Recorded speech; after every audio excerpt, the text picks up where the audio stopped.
Alright, Shalom.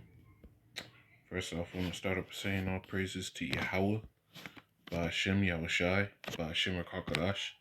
So all praises to who the world ignorantly calls God. His true name in the Hebrew is Yahuwah. Ba'ashem means in the name, and Yahushai is the name of the beloved of the Most High's only begotten Son. Also want to say double honors to the elders and apostles of Great Millstone for preaching His truth and ruling well. And peace and mercy to the hopeful light, preaching His word in truth and sincerity. You know, I'm the brother Tazabah in the Great Millstone, Arizona camp, Lord will, with another video to edify. And I wanted to go on this, man.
As you can see on the screen, the title is Missiles and Drones. Iran displays military strength in desert. Now, you'll look at people will sit here and look at this as a military exercise showing strength for you to justify a cause of spending so much money. You got to think, man. You know, a lot of these missiles, the propulsion, the fuel they use for these propulsion system, it's unleaded gas. You know, this stuff costs money. You know, and not only that, you have intercontinental ballistic missiles. The stuff it takes to sit here and willingly show the whole world that this is what we have, it's for a reason. Now, there's been military upticks in the Middle East with the U.S. Of them sitting there basically saying, "Hey, we're prepared for whatever military operation the U.S. wants to throw at us because they have a mind." Is Ecclesiastes 3? They have a mind basically trying to deter the U.S. from doing anything. That's why they're showing their might, you know? So this is Ecclesiastes 3:1. It says, "To everything there is a season and a time to every purpose under the heaven." Salaki. It says a time to be born and a time to die, a time to plant and a time to pluck up that which is planted. So there's a time to everything under the heaven, man. So this is why, and we'll come back to this Ecclesiastes. This is why the scriptures tell you,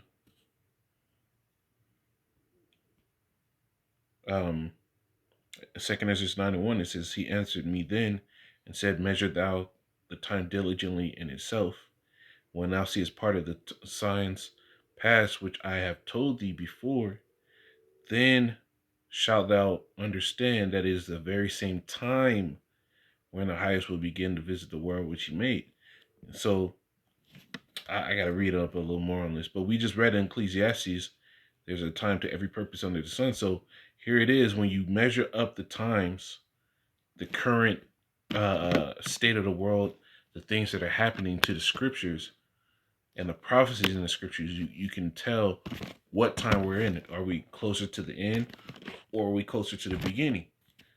You know, which is another question that Ezra's asks. It says, it tells you in the book of Second Ezra, when he was talking to the angel, he said, "Hey, show me whether there's more more that has passed, or is there more that needs to come? And the angel essentially told him, hey, there's been far more that's been passed, that's happened, than there is that needs to come. And Ezra was around during the times of if I'm not mistaken, he was around the times of the Persian Empire. So this. Let me go to Google.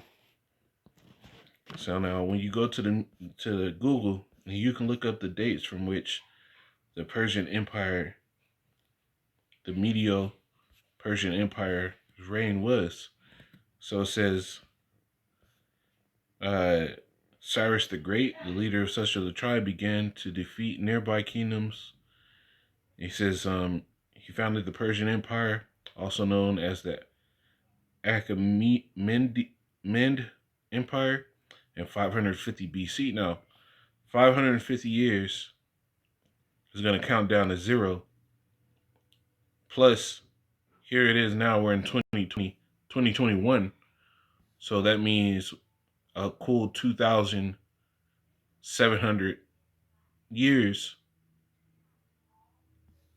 have, or a cool 2,570 years, Salakia, has passed since that statement was made. So now here it is, we're in the end times, and this is what you were supposed to measure. It says, 2 Ezra 9:3, it says, therefore, when there shall be seen earthquakes in the uproars of the people in the world, then thou shalt understand that the Most High spake of those things from the days that were before thee, even from the beginning. For like as all that is made in the world hath a beginning and an end, and the end is manifest, even so the times of also of the highest have plain beginnings and wonders and powerful works and endings and effects and signs. So these are the powerful works and effects and the endings of times. Because let me go back to that Ecclesiastes 3 real quick. Finish that out, and I'll go to the next scripture. Ecclesiastes 3, and I'll go to 2 again. It says I'll just keep going. Ecclesiastes 3, it says, a time to kill and a time to heal, a time to break down and a time to build up, a time to weep and a time to laugh, a time to mourn and a time to dance. And we're obviously not in the time of laughing. More and more people are facing destitute positions, man. There was an article that I was put onto by watching I believe it was Elder Yashawamba out there in Texas's video, where it said majority of the jobs that were lost in December majority of the jobs that have been lost are women. So what? The scriptures tell you, many days a month shall you women be troubled. Right? So peep that. That's this is not a time to be laughing. This is a time to mourn. It says a time to weep and a time to verse 4, a time to weep and a time to laugh, a time to mourn and a time to dance, a time to cast away stones and a time to gather stones together, a time to embrace and a time to refrain from embracing. And this is the time to refrain from embracing, because more and more contention, more and more evil is popping up. People are at each other's throats. This whole cotton lacking culture is going at an all-time high, man. Everybody's talking about caught their ops lacking. There's a reason why that culture is emerging at the rate it is. It said, verse 6, a time to get and a time to lose, a time to keep and a time to cast away, a time to rend and a time to sow, a time to keep silence and a time to speak. And we're in the time to speak right now, and we're supposed to be speaking of these prophecies. Right? Verse 8. I'm going to jump down to 8. It says, a time to love and a time to hate, a time of war and a time of peace. And we're no longer in the time of peace. You can see that all throughout how stuff is going throughout the world. International policies throughout these countries, these geopolitical struggles are only intensifying. And this is just evidence show that this prophecy right here is about to go apeshit. This is Joel 3, And 9, it says, proclaim ye this among the Gentiles. Prepare war. Why do you think they're showing military strength? You know, in a time of peace, you wouldn't need missiles like this and to do military strength exercises to show the world that I'm with the smoke. And Persia ties very big into World War III, man. You know, this is only evident token that that thing is close, man. And if World War III is close, the mark of the beast is close. It says, prepare war, wake up the mighty men. And Persia were mighty fucking warriors, bro. Persia is the only country that the Romans didn't fully fucking just decimate. It says, prepare war, wake up the mighty men, let all the men of war draw near, let them come up, beat your plowshares into swords. For a long time, Iran, which is Persia, didn't have this military strength like this. And at a certain point, they were riding on camels and horses and fucking big ass swords. Then they got AK-47s, you know. Look at them now, man. That oil market, man, they got the chips up, and now they're what? Beating their plowshares into swords and your pruning hooks into spears. Let the weak say I'm strong. And this is what's happening, man. The weak is saying they're strong. This is a military show of force, you know? And this is all in the spirit and power of Yahuwah Bashim Shai to have this thing come to pass. This is Exodus 15:3. It says, Yahuwah is a man of war. Yahuwah is his name. So the Lord gets down with this, you know? Let me see if I can grab this scripture.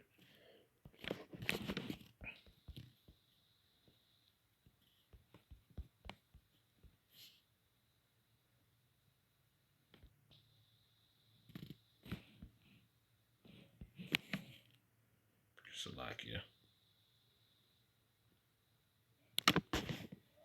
All right, this is Jeremiah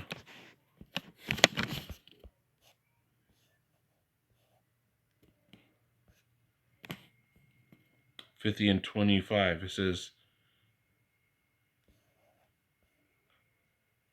I'll start at 24. It says, I have laid a snare for thee, and thou art also taken, O Babylon. America is Babylon the Great, man. This place follows all that Babylon did. It says, and thou was not aware, thou art found and also caught, because thou hast striven against Yahuwah. Yahuwah had opened his armory. This is just a show of his armory, right? And brought forth the weapons of his indignation. This is just a fucking portion of the Lord's weapons of indignation. The tip of the iceberg is talking about the ICBM nuclear missiles, man. And all their many facets, man. Hypersonic, all that, man. For this is the work of Yahuwah of hosts, Yahuwah power of hosts, in the land of the Chaldeans. Come against her from the utmost border, open her storehouses, cast her up as heaps, and destroy her utterly, let nothing be left. And this is what the Lord is preparing the nations to do. And Iran is just one of those many nations that are going to have their part in it, man. You go to Ezekiel, what is that? I think that's Ezekiel, the 35th chapter, where it talks about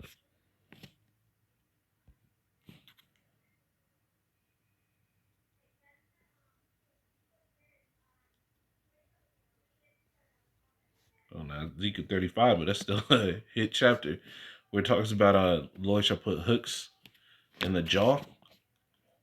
I'm not gonna get that. I'm just go to this next scripture, because the Lord is preparing this place, America, to get hit. You know, and this is why all these nations are gearing up. And at a certain point, even those that were at peace with America, like NATO and the EU, those countries are gonna shoot shit over here too. And it's all through Yahuwah Bashim Shai that it's gonna happen. It's prophesied, man. This Wisdom of Solomon 5:21. It says, 20. It says, his severe wrath shall he sharpen with a sword, and the world shall fight with him against the unwise. It says, Then shall the right aiming thunderbolts, talking about these missiles, in the in go abroad, and from the clouds as from a well drawn bow shall they fly to the mark. You see, these are just an ounce of those right aiming thunderbolts. The chief right aiming thunderbolts are those nuclear missiles, man. those mean ones, man. Russia's missiles, man. They're gonna do a damage on this place, man. Along with all the other nations, it says, "And hailstones full of wrath shall be cast as out of a stone bow, and the water of the sea shall rage against them, and the flood shall cruelly drown them. Yeah, a mighty wind shall stand up against them, and like a storm shall blow them away. Thus iniquity shall lay waste the whole earth, and ill dealing shall overthrow the thrones of the mighty." And so the Lord is preparing some shit, man. This is what the Lord's preparing. This is why the Lord's showing his military might through these other nations. And I'm going to end it on this one. This is Zechariah chapter 3, verse 8. It says, "Hear, O Joshua." No, that's not it. Zephaniah, Slakia. Zephaniah 3 and 8. It says, "Therefore wait ye upon me, said Yahweh, until the day that I rise up to the prey. For my determination is to gather the nations, that I may assemble the kingdoms." And this is just one of those kingdoms that he's going to assemble, to pour upon them mine indignation, even all my fierce anger, for the earth shall be devoured in the fire of my jealousy. You see? So the Lord's determination, we already read that the Lord is a man of war. So what's happening, what these nations are showing that they have, is just an evident token that the Lord is doing this, man. Because with as much military power and destructiveness that these nations have at their fingertips now, and they're still willing to do it with a term called mutual assured destruction, and they're still down to do this, it shows you that there's a higher power in this, man. You know? So this is just a little prophecy update, something to look out for. I'm going to say, the water Yahweh Bashim Yahshai, Brakata Yahweh, Brakata Yahweh Shai, double honors to elders and apostles of great millstone, and peace and mercy to hopeful elect. Shalom.